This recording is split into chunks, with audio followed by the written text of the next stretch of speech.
एक समय हुआ करता था कि जब बिहार जो है, बिहार ही नहीं पूरा भारत, पूरा हमारा देश कांग्रेसमय हुआ करता था।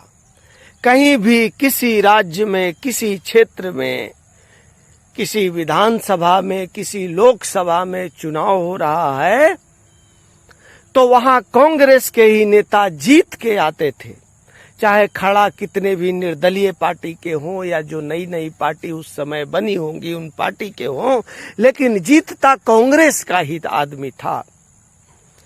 फिर कुछ समय के बाद एक समय आया, मैं बिहार चुनाव की बात कर रहा हूं, फिर कुछ समय के बाद एक समय आया सन 1990 का, जिसके बाद जनता दल की सरकार बनी और श्रीमान लालू यादव मुख्यमंत्री बने।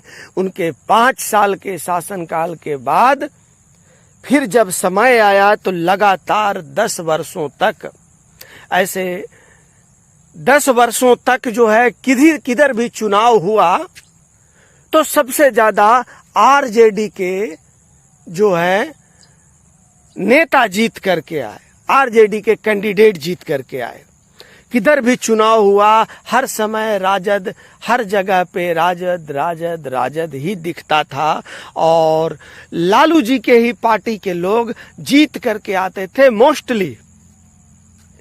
फिर एक समय आया सन 2005 में पहली बार नीतीश कुमार की सरकार बनी एनडीए गठबंधन के साथ। फिर 2005 के बाद आज 2025 है।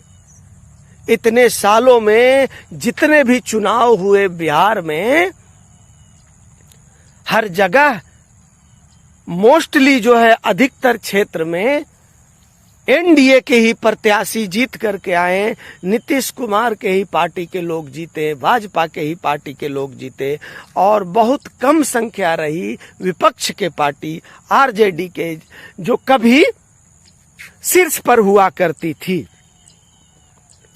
अभी एक समय है सन 2025 में, एक बयार, एक सुगबुगाहट, एक अंदर खाने खुशफुसाहट चल रही है। चौक चौराहे पे एक नई पार्टी का उद्गम हुआ है, नई पार्टी का जो है वो उभार हो रहा है। वो पार्टी है जनसुराज और उसकी भी चर्चा वैसे ही हो रही है